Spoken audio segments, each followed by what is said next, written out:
Perfect. Yeah, if you want to find Alpha Geek Radio, as Dan just said, just do a search on TuneIn, as Mike just said. And now I will let this two talk for 1 second because I need to finish one thing.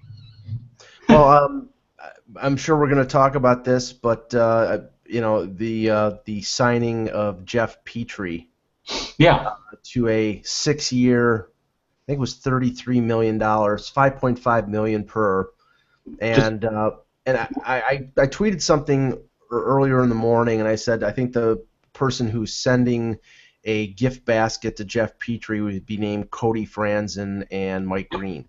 Absolutely. I mean, I've said it for years. If you have children, let them be defensemen. Did you see that I just posted? Sorry. Did you see that I posted a blog that said booziest at 1 p.m. instead of Buzzcast? Nice. Because why would it autocorrect to booziest? I don't know. Hilarious. Kevin, wait, whoa, freeze, sorry. I mean, if you look at the contracts, and one that is particularly of interest to you, well, both of them is Boychuk and Leddy. Yeah. But Boychuk was 5.75, Leddy was 5.5, Niskanen was 5.75, Orpik was 5.5. Boychuk was 6. Orpik was, what's that? 6. He was 6 on the dot. Brooks Orpik? No, Boychuk. Boychuk. Oh, okay. Boychuk was 6. Orpik was 5.5, and Niskanen was 5.75. I mean, you're talking. I mean, don't get me wrong. I think all of them are good defensemen, but you're not talking a top pairing defenseman among all of them. I mean, Boychuk, I think, is a top pairing defenseman by default because, I think he would be better on a second pairing, ideally. But he's a top pairing guy with the Islanders, and all these guys are being paid between $5.5 and $6 million. A guy like Cody Franzen, a guy like Mike Green, they're going to get $5.5 to $6 million at least. It's the natural inflation of the position now. Oh, yeah. A lot of the guys like your Duncan Keiths, your Drew Dowdies, they signed earlier on. Yeah. Hey, Kevin. Can you hear me? What's the debate here? No, we were just talking. We were just arguing. How you doing? Doing good. You're. I can't hear you very really well. You seem. Hold on. Kevin, we were talking about the Petrie signing from yesterday and how it's going to affect the very small free agent market. And by extension, I think it's going to affect also the trade market because a guy like Phaneuf is only $1.5 million more than a guy like Jeff Petrie.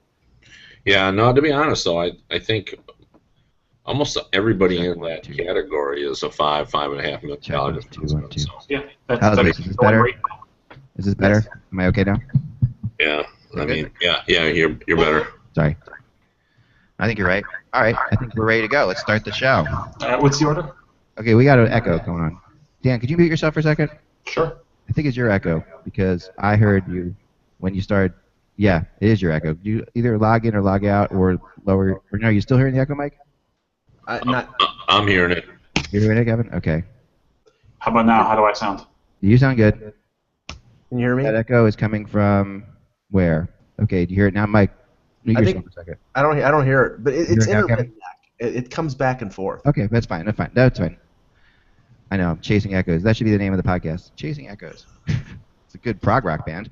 All right. Me, then Dan, then Kevin. Okay. Yeah. Mike, then Dan, and Kevin. Hello, Hockey World. How you doing? It's Wednesday, July 3rd, 2015. Nope. Nope. Take 2. Hello, Hockey World. Let's get rid of this echo.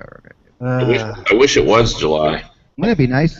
The UFA period would be over. The draft would be done. All right. Okay. Hello, Hockey World. It's Wednesday, July. Come on. Take 3. Yes. Hello, Hockey World. I've fallen down a well and I can't get out. It's Wednesday, June 3rd, 2015. I'm Michael Agello. I'm Dan Petru. I'm Kevin Allen of USA Today Sports. And I am Eklund, and you're watching the HockeyBuzzCast on HockeyBuzz.com and listening to it on Alpha Geek Radio, although you will be, not yet. I haven't put you up there yet, but you will be soon. And, yeah, Kevin, you're in Tampa. How are things down there? Tell us what's going on. Well, I mean, there's the normal excitement that you would expect in a Stanley Cup final. I think the city has embraced the Cup clash. I think the fact that they've been in it, it's been a long time, but they've been in it before, so they sort of understand how this all works. And yet I think there's some new people jumping on the bandwagon. So, it's going to be a fun series because these teams are very similar. There's a lot of skilled players in this series. There's 2 great captains in this series. The goaltending seems a little bit even though Crawford has previously won a cup. So, there's every reason for this to be just a tremendous series, and it kind of feels like it's going to be a punch-counterpunch type of a series. So, I'm looking forward to a highly competitive matchup. Yeah, do you see this? I mean, I was wondering that myself. This is so hard. We've been trying to get a read on it, and it's always fun when you get to the East versus the West because we don't know, what's going to happen. And there's a newness to Tampa, which is kind of nice, okay, because you're having a team in there that hasn't been there for a while, But I'm trying to get a feel. I'm trying to say, is this going to be suddenly is this going to be like a run and gun? These teams could run and gun with each other. I think that's possible. I think it's because Chicago tends to, correct me if I'm wrong, but I do think one of their traits is that they can play any style they want. And sometimes they pick the other team's style and go with it for a while. I could see that early on in the series. How about you? Well, what's interesting is I think what the Lightning have really learned is it makes more sense for them to play a really sound defensive game, because when they do that and they prevent the other team from scoring, then their danger level of their offense becomes even more pronounced. Because if it's a tight checking game, that actually, in my opinion, serves them, because they have guys who can break out and who don't need much space to create opportunities. I mean, Tyler Johnson and Stamkos and Kucherov and Palat. I mean, these are guys that they create something out of nothing. So if it's a real tight checking series, that they in the first 3 rounds they were able to take advantage of that and find just a little bit of room and then create the opportunities. I mean, their top 6 forwards did most of their scoring. However, in this series, they're not the only big dog out on the playground. The Blackhawks can do that as well. I mean, I've mentioned before, anytime you've got a team where Patrick Sharp can play on the third line, you're a pretty dangerous offense. So, it is going to be interesting to see, as you pointed out, what style they will play.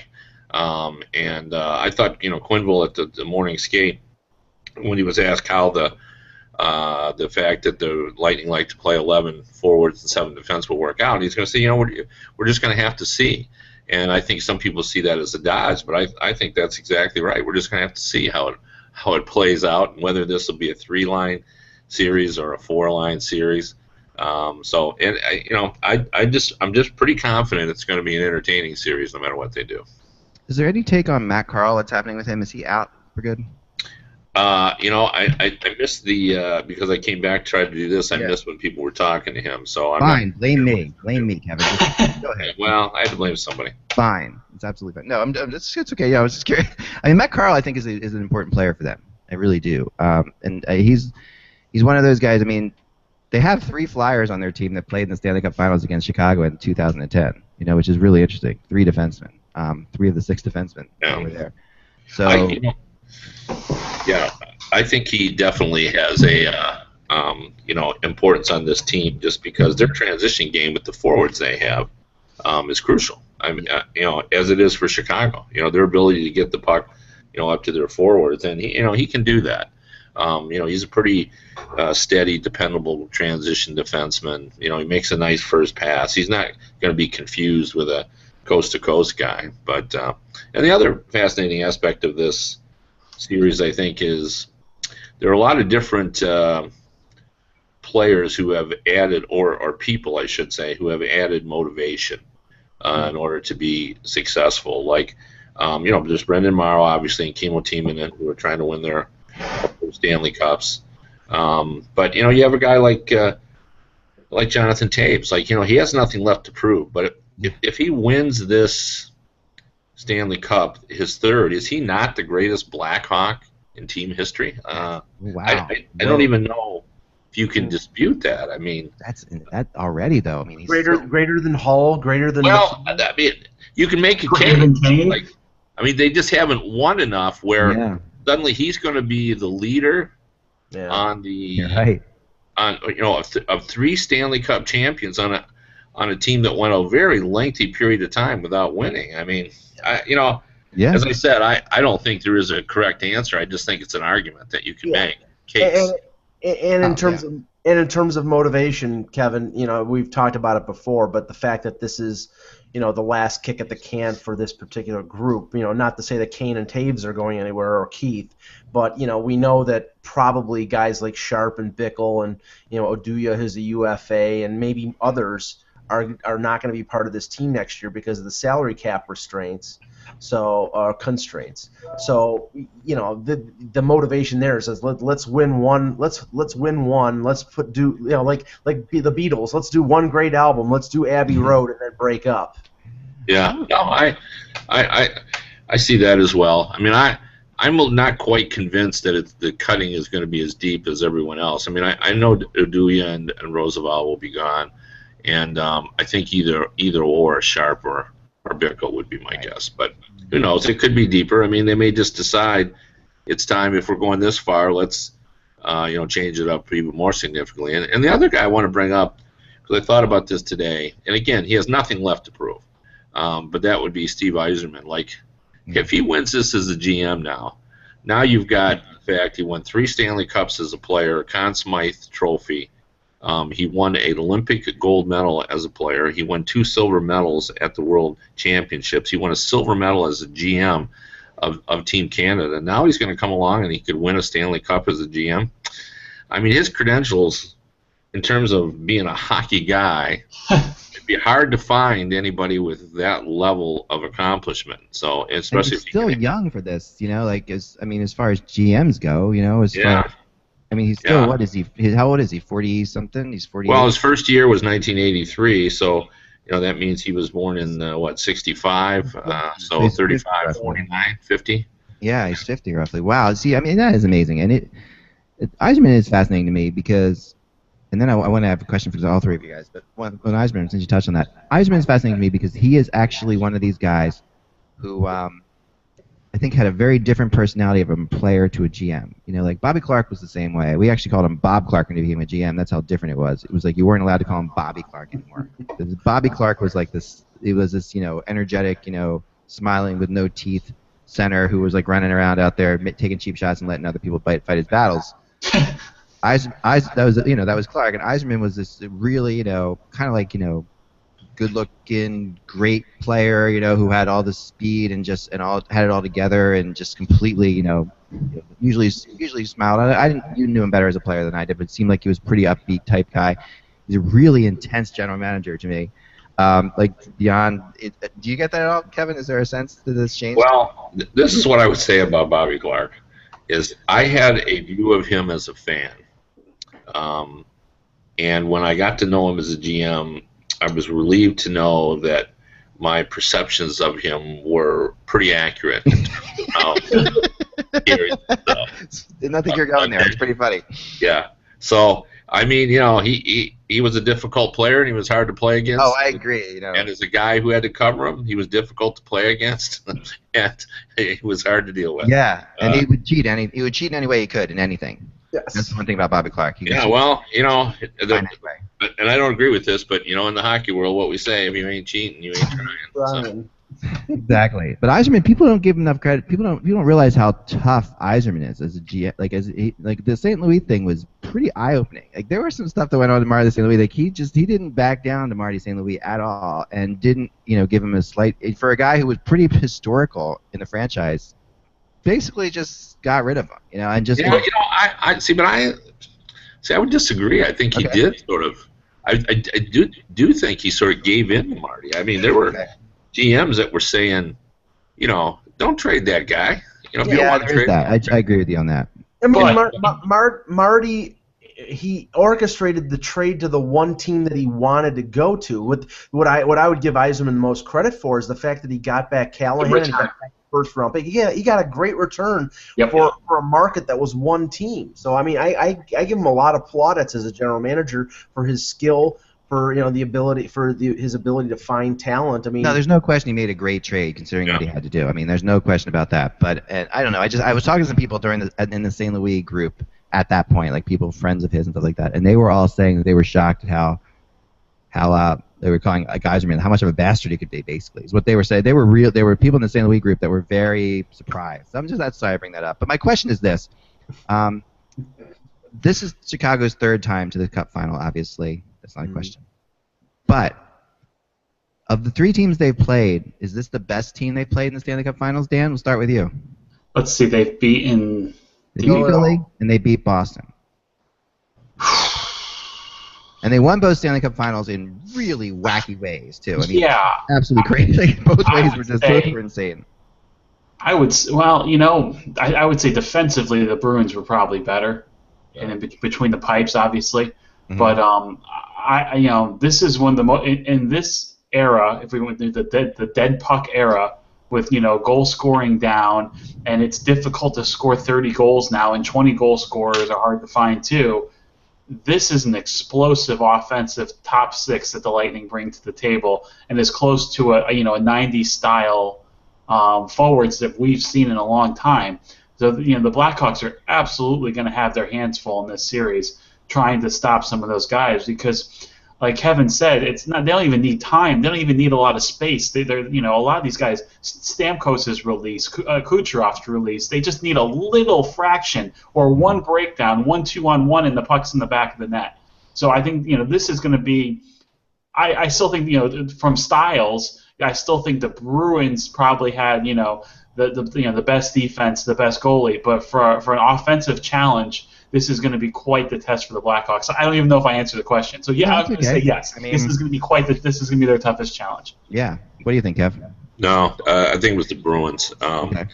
And just for basically the reason that Dan's articulated. I mean, their goaltending was superior, was really good, and you got to think back Chara. Not this year's Chara, but where he was then. That defense was really, really sound. Boychuk was on that team.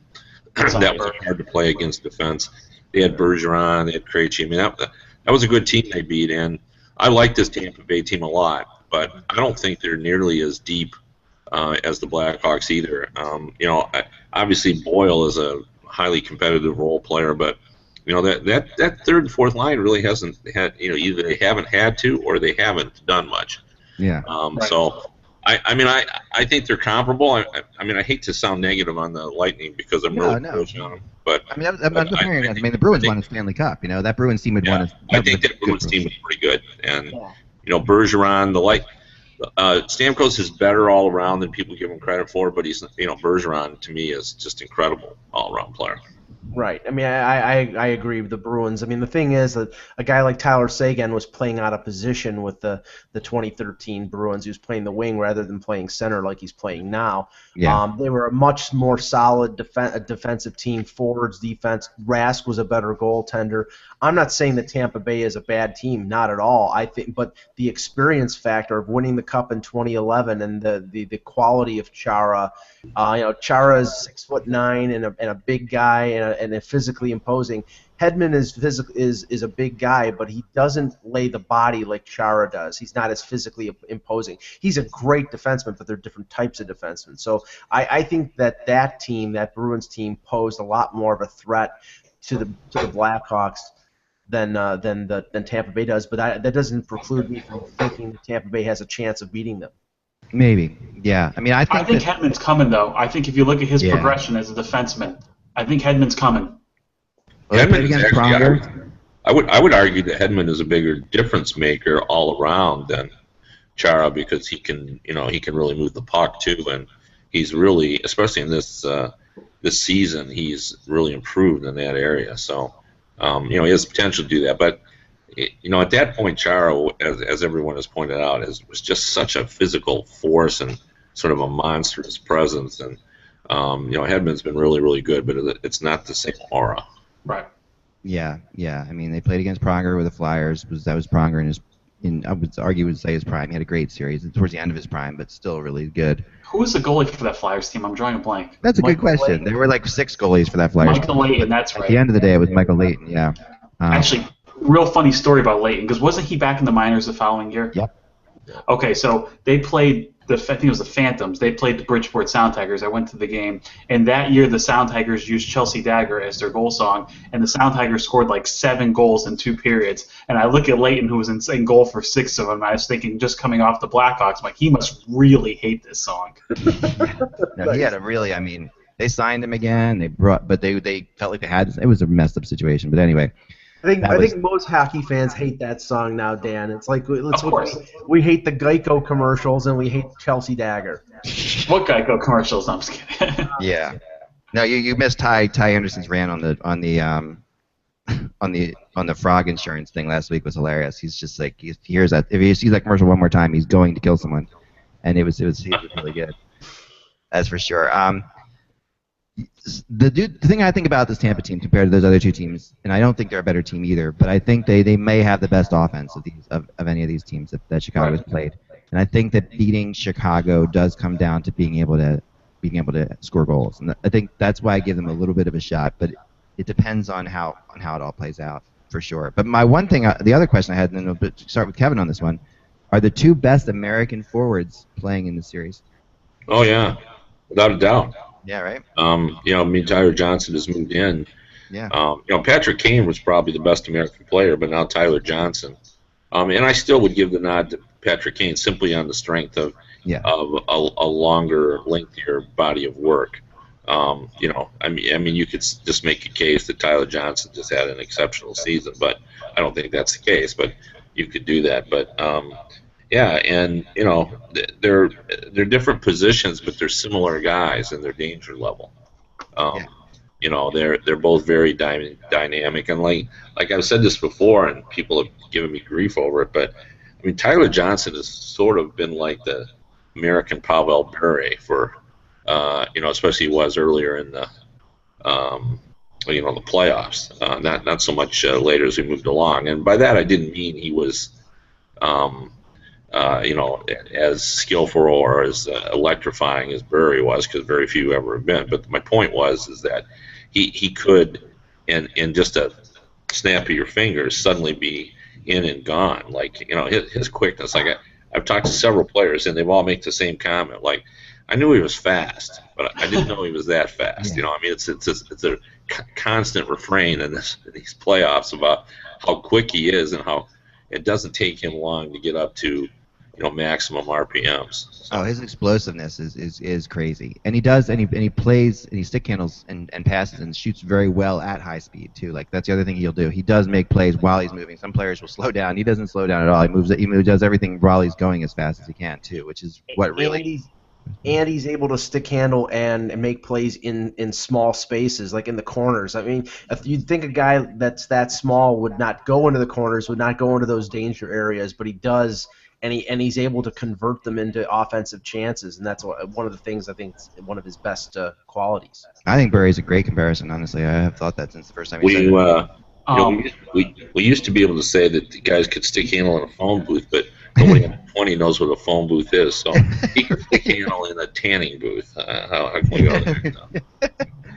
In a New York City apartment. How about that? Yeah. Yeah. It's about right. So yeah, I think obviously the goaltending has been talked about a lot to this point.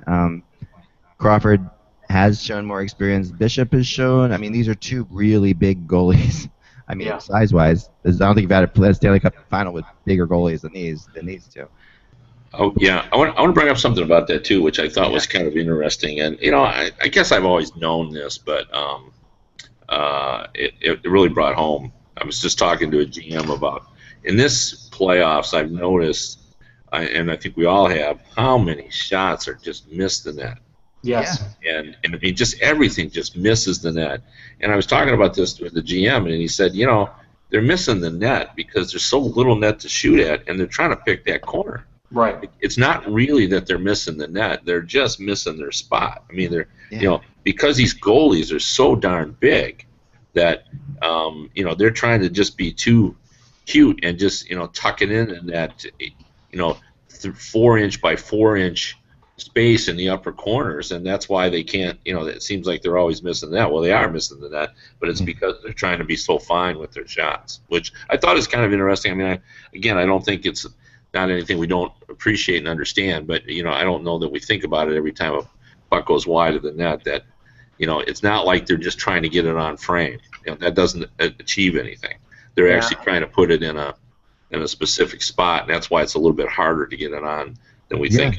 That's a great point. I guess that would start the debate if they, because goal scoring is down, whether they crack down even more on the size of the pads and the size of the goaltending equipment, or you get the idea of making the net larger, which I would make me physically ill, if they increase the size of the net. Not me. Let me say this about that, because this is the first time I can remember. Usually when you get in the playoffs, like, nobody talks about style of play. I mean, the competition level and the importance of the games is such that it doesn't really matter how they're played. We need to be entertained in the regular season, but whatever happens in the postseason. Well, that's changed. In the first couple of rounds, there was a lot of talk about goals being down. I'm not sure why that is, but it did occur. But what I would say is I don't want to change the width of the net, but I would add 3 or 4 inches on the height of the net to give that the little 3x3 inch space they have up there, to turn it into a 7x7 space. Because if you raised them 4 inches or so, I don't think people would really and I have anecdotal evidence of this, of the fact that they've enlarged the nets. So the story goes, when Brendan Shanahan had that development camp, when he experimented with some stuff, and there were a couple of GMs, and they asked Brendan when he was going to try the new nets, and he said they've been in this last game, and the GMs didn't even notice.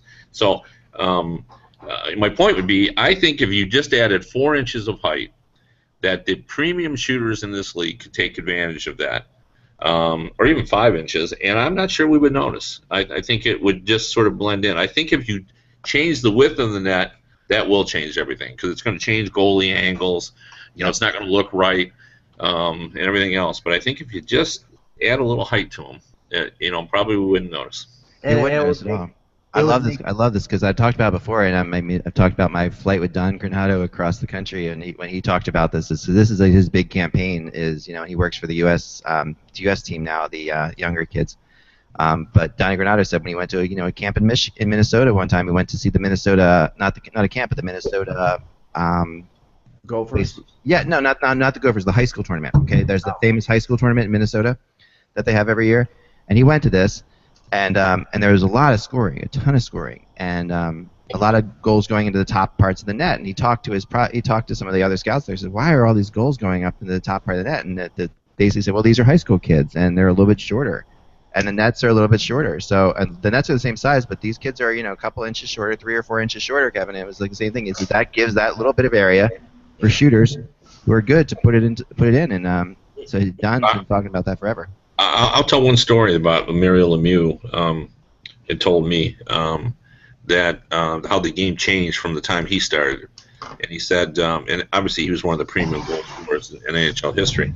He said, I'd get the puck, I'd look up, I'd see net, I'd fire. He said that was early in my career. Later in my career, I'd look up and see no net. I'd take 3 more strides, and then my opportunity was gone. Yeah. He said you got to see net in order to fire.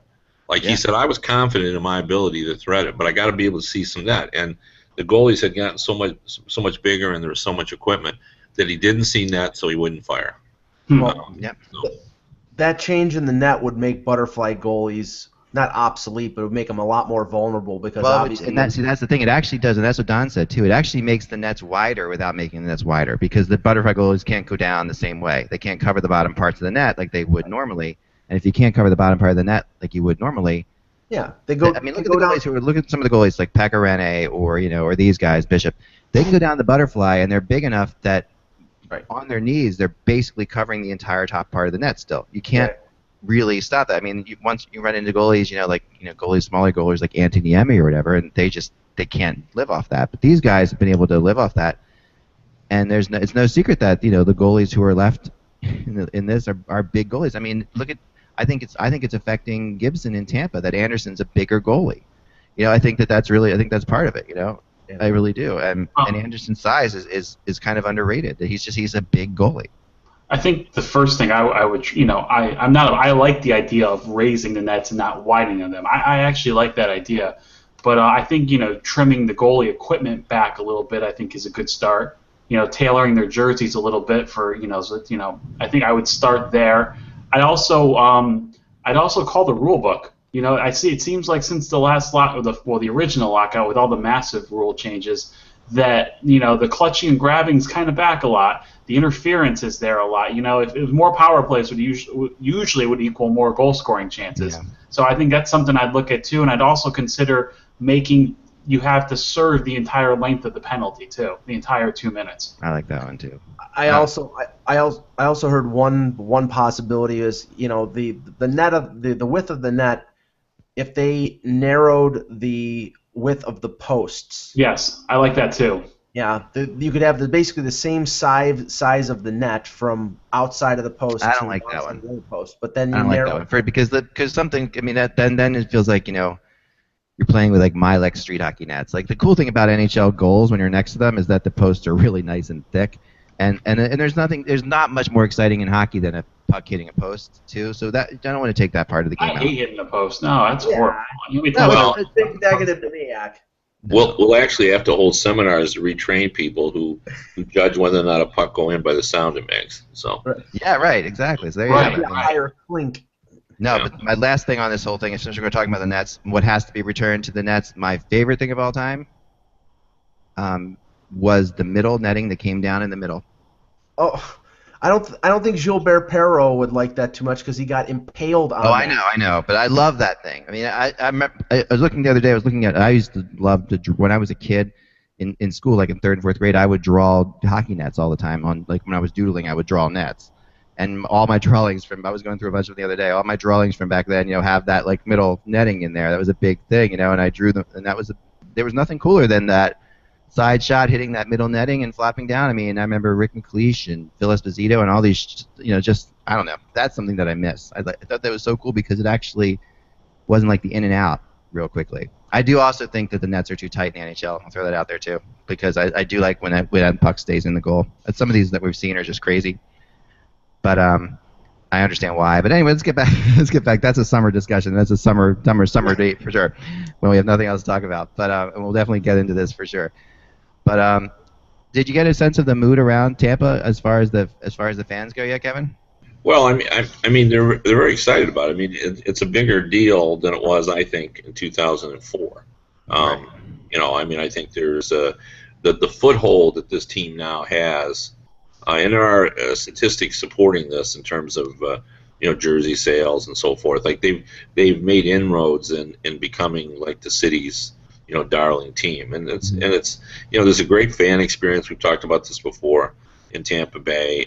They really do a good job. When you come there, it's a big event, and all that they're doing about you can't wear Blackhawks jerseys in certain sections and so forth. I mean, there's a lot of pride in that locally. So I think they've done a good job. Todd Lewicki is the president. He came over from the I don't know what his official title is, but he kind of runs the show, and he's from he came over from the Seattle Seahawks, and they've got a lot of people who have a lot of experience on presenting as the product as a big game experience. And the other thing about it is that ticket prices here are still very reasonable. I got an email from a group that tracks Stanley Cup ticket prices, and they said the Lightning tickets are some of the least expensive in many, many years. And Jeff Vinnick, who's the owner, just does a fantastic job. Like, he gives $50,000 away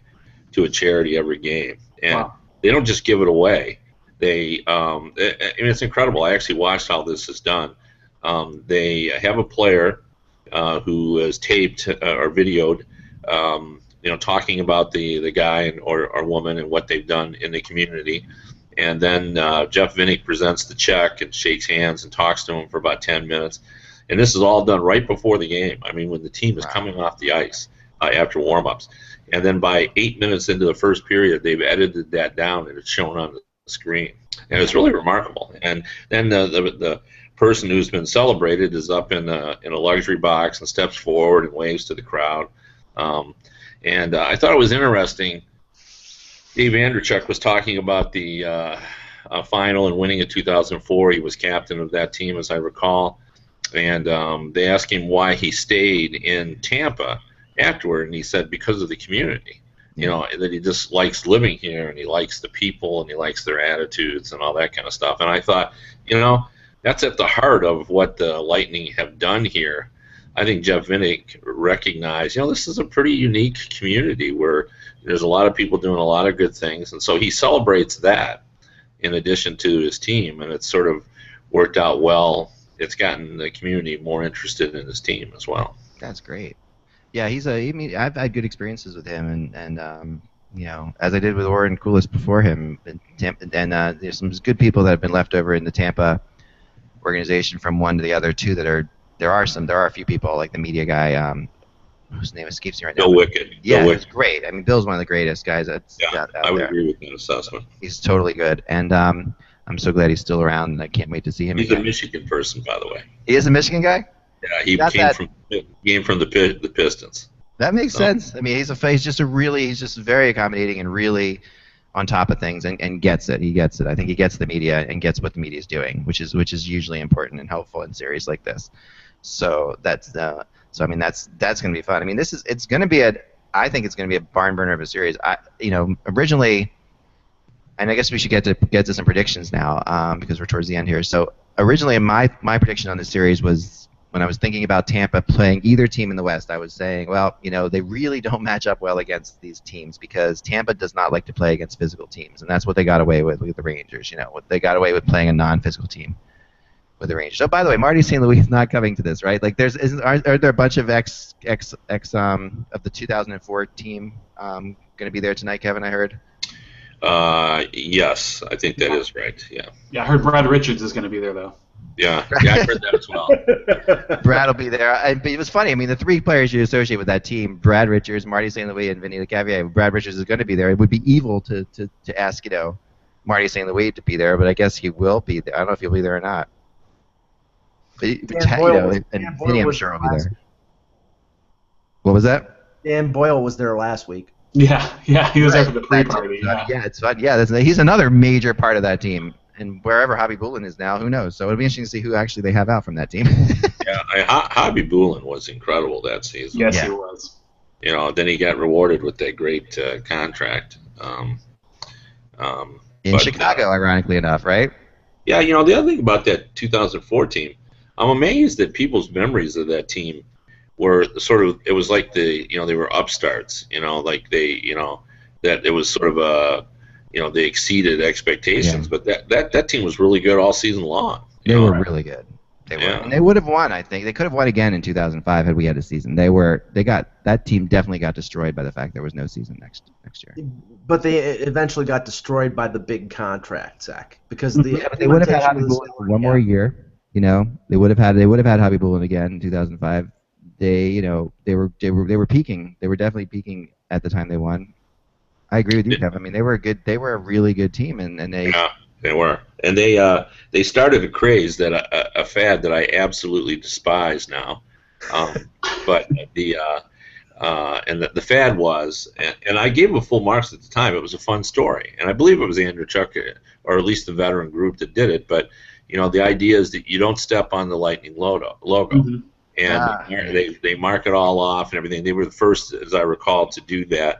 And you know, it was kind of a fun gimmick, and so I gave them that. The problem is, you only it's like the rat thing. Like the rat thing in Florida, it was tremendous. You know, it was spontaneous. It wasn't contrived. It wasn't a marketing effort. It just happened. You know, Mellenby killed some rats in the room. Somebody wrote about it. Somebody brought plastic rats. The fans locally started giving them away with, you know, when you bought things, and then they would throw them on the ice. It was a great thing. And the same thing with the logo. You know, Andreychuk announced that nobody was ever going to walk on the Lightning logo because we need to have pride in our logo and who we are and what we were about. And they roped it off, and all the media had to walk around, and you know, it was fun. It was a good story. We wrote a couple days on it. But now they all do that. Yeah. Now you can't walk anywhere in a dressing room because you're trying to avoid some logo in the middle of the floor. Here's my thing. Put that logo on the wall. Thank you. That's the smartest thing you've ever said. Yes. Well, actually, in the few NHL locker rooms that I've been in, what they've started to do is cover the logo with another carpet. I've seen that too, but you still can't walk on it. And they'll hire somebody. There's a guy there standing next to the logo to make sure, especially in these kinds. And it really becomes an issue now, right? I mean, normally in the Tampa locker room, it's no big deal to not walk on the logo. But now there's 10,843 members of the media trying to get in a space that's designed for 43 people. And, I've actually seen a fist fight develop from one reporter leaping over the logo and landing on another reporter. And one guy said, "Hey, what are you doing?" And the guy said, "Well, I'm trying to avoid that. We don't have to step on me." Boom, blows were exchanged. Nice. The places I've seen Milton, and then some places are Milton, like Ottawa is Milton about this too. There's some places there Milton. Like I've said before many times, the Flyers don't have it on their floor, and the Flyers will serve their logo in pretzel forms. You can eat their logo. That's how little they feel about it. Yeah. The pretzels are delicious, though. I find it's fascinating to me that, like, it's not an issue in Detroit either. Like, nobody has ever said to me, don't walk on the logo or anything like that. So it's funny where this cities that have logos that, you would think that they wouldn't want anybody to step on them. They're very proud of who they are and how they've been in the league. That's not what they're about. They're not about the logo. Which makes it feel all the more contrived by the other teams because they're just trying to prove that their logo is worth something more than it is, maybe, or something like that. So. But I don't know. I agree with you. That's really funny. Well, so this series, my prediction for this is coming out on my blog right after this. But if you're listening to this right now, you'll get an idea. But I am going with Chicago, but I'm going with them in 7 games. I think this is going to be a 7-game series, and I thought long and hard about that. But I think that it's Chicago, and although I would like to see Chicago win a Stanley Cup at home, I think it would be really awesome to see that because they won both their cups on the road in such bizarre fashion. So 6 would be more fun, but 7 would be less convenient. So there you go, Kevin. 7, less convenient. How about you, Dan? What do you have going on here? What do you think? I really think the Lightning can win this series. I do think it's going to be a close series, but I can't bet against Chicago. I can't. I have in this playoffs. I think every time they look like they're done, every time they're up against the wall, Taze and Kane and Keith, they just will this team along. And now you're getting good contributions from guys like Saad, and Harmlinson looks like one of the better defenders in the league now. He's growing up, and I just can't bet against this team. I think it's going to be a long series, but I do think Chicago's going to win it in 6. In 6. How about you, Mike? Normally, Eck, you're the contrarian, so I'll take that role. All right. I actually think that Tampa is going to try to do what Anaheim and the other teams that Chicago played couldn't do, which was wear out Duncan Keith and Seabrook. I mean, I think Brent, like I mentioned on a show yesterday, Brent Sopel, who played on that 2010 team, I believe, said that he thought that the effect of overplaying those guys against Anaheim would not affect them in the series against Anaheim, but would affect them in the final. And with Tampa Bay having the boatload of speed that they have, and I think they have, forwards who can, forecheck effectively and wear down those guys, that I think it's going to take its toll. I think it's a long series. I think it's going to be, just like Anaheim and Chicago, where it's going to be up and down. But I'm going to go with Tampa. I don't know if it's 6 or 7. I'll say 7. Tampa Bay in 7 games. What do you think, Kev? Well, not surprising. I'm going to disagree with Mike a little bit. I think Quinville put it best yesterday when he described Duncan Keith as a freak, and Duncan Keith said yesterday that he never even knows how much he's playing. He never the number of minutes is not something that's on his. Right. He's always played a lot of minutes. When he was a young kid, he'd play half the game. Just what he does, and he doesn't. Quinville basically said he's never seen him tired, never seen him worn out. That's just who he is. And Hjalmarsson still seems to be a similar body type and a similar type of player. So really, it would come down to the Seabrook, whether he can deal with that. And I don't think his minutes are up all that significantly. I mean, they're up obviously because they're playing 4 teams, but anyway, regardless of all that, I do think I agree with much of what Dan said. Like, this Lightning team is capable of winning this series. I don't think there's any question about that. I mean, it's a dangerous team. They got a lot going for it. Their defense is better than we've given it credit for. It's a mobile defense. There's a lot of similarities between them and the Blackhawks. But I do also agree with what Dan said about you just can't discount the Blackhawks. And I talked to Ray Ferraro, the ex-NHL player, who's now on TSN yesterday, and he described it as, and I thought this was appropriate because I've never used this word, but it's the right word, is that the Blackhawks have an arrogance. And there's a swagger, and just know, they've been up this mountain many times. They know the path to get there. They don't have to think about it. They don't have to overanalyze it. They've been there. They've done that. They know how it works. They're not bothered when things don't go right because they know that's part of the process. And, if they lose a game and they're down 2-1, they just feel they're going to come back. And I think Tampa Bay has some of that arrogance as well, but they don't have as much. And I think they haven't been around long enough to know some of the pitfalls that come as you're climbing up the mountain. It's a good point. I mean, Joe Thistle on XM said the other day, and I like this one that he said, and I wanted your opinion on this, Kev, because we talked about it a little yesterday, but it kind of was fascinating, that he compared this series to the final Islanders Cup winning team that played the Oilers. Like, that he thought like there was this team that was, could win, but the Oilers, like Tampa being the Oilers, they're the team that's coming, that they will be there again. And that this might be the time that Chicago gets the better of them, but next year these teams can meet again, and Tampa could get the better of Chicago. What are your thoughts on that one? Yeah, I love that comparison actually, because I remember that team, and that's exactly right. Like, we all felt that the Oilers were capable that year of winning, but they got taken to school by a team that said, "Hey, we've done this all before. You got to learn a little bit." And study, watch. This is master versus pupil. And next year, they'll be better, because that's the other thing about this. This Lightning team is like the 2009-10 team or 8-9 team, where they're going to be good for a long time. They're 5 of their top 6 scorers are 25 and under. Hedman's in that group as well. Even their older players are just 30 or 29. And they got Vasilevsky coming up, who could be even a better goalie than Ben Bishop. Not could be, probably will be. Yeah. If they can afford all of them. They will be. Johnson and Plotter got 2 years left at reasonable prices right now. Right.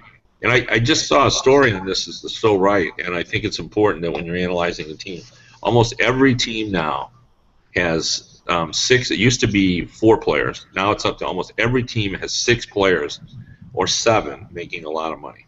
Yeah. And it's really grown. And if you count the number of players I just mentioned, the Lightning are within that framework. For sure.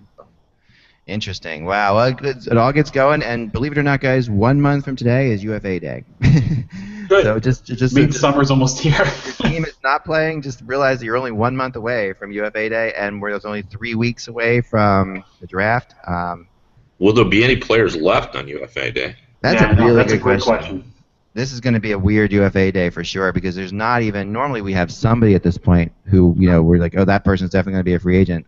I think the trades are going to be more prominent than the free agent side. I think the trades at the draft are going to be very big this year.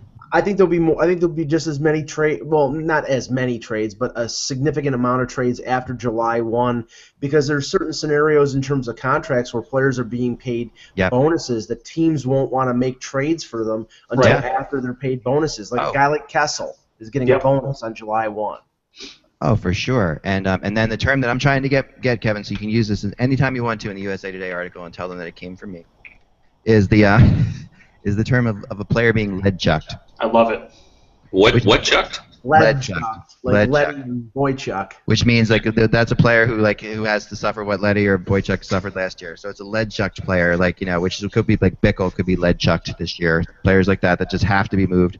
Which could mean playoffs for that team the following year too. Right, which could be these are significant players, that are going to end up getting traded. I think that last year the Islanders picked up 2, and that's the beginning of a trend. I think that's going to happen with certain players like that.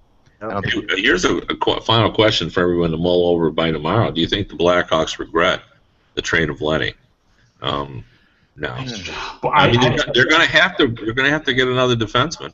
Kevin, I had no idea he was this good. I thought he could help this team. I thought maybe he'd be a really good second pair. He is shown with proper responsibility. He was better than his own end than anyone else in the team. Kevin, they regret it every time David Rundblad takes a shift. They did get a good young one. They did get a really good young defenseman back from the Islanders. Obviously, he's a few years away, but Ville Pocca looks like he projects into their top six. They're also not the first team to have given up on Letty. I mean, Letty true. really had a weird. He was such a highly touted prospect, if I remember right. Like people thought he was going to be a really good defenseman, but he just kept popping around to different places, and usually because of strange situations. Like I remember, didn't he end up in Minnesota because of somebody had to let him go? I forget why. Was he drafted by San Jose? No, he was drafted by Minnesota. He was drafted by Minnesota, then traded to Chicago for Cam Barker. Cam Barker, that's right. Yeah. Right. And I'm wondering whether, I know that Trevor Van Riemsdyk was close to being able to play at the end of the Anaheim series. If they do go with Comiskey and with Rundblad as their 5-6 and play the top four defensemen heavy minutes, I wouldn't be surprised if we see Van Riemsdyk in this series and he at least spells some of those top four guys a little bit, because he did play well in the first 20 games before he hurt himself. He did. They've actually sort of alluded that that's a possibility. So. Okay. Wow. All right. Well, it's all starts tonight, guys. Enjoy it, Kevin. We can't wait to talk to you again about this, and have fun with Captain EO, who's down there tonight. I'll see you in Chicago on Monday. All right, sounds good. All right, guys. Without the buzz, it is just hockey. We will talk to you soon.